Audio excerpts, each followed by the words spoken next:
A stringer bead is the most basic of all arc welding runs and is the bead that you will most commonly make. For purposes of practice, we will lay stringer beads onto the surface of a piece of 6mm mild steel plate. In preparation for the exercise, make sure that the practice plate is clean, dry and rust-free. Parallel lines marked out on the plate will assist you to maintain a straight run.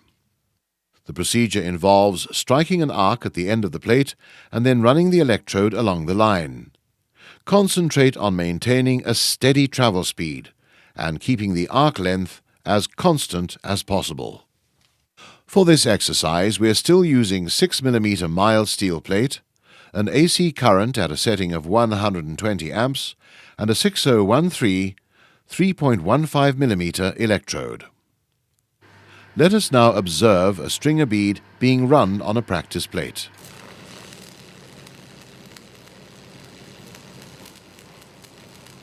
Seen from an observer's point of view, the arc length is kept as constant as possible and moving along the line at the correct speed, which ensures that the molten pool is maintained at a uniform height and width.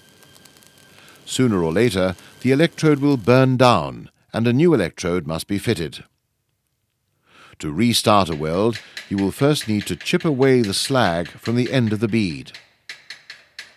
The procedure to restart a weld is to strike the arc about 25mm ahead of the existing crater and then quickly draw the arc back to the crater.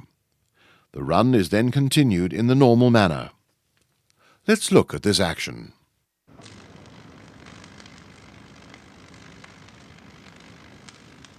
For you to maintain this skill, you will need to practice making stringer beads over and over.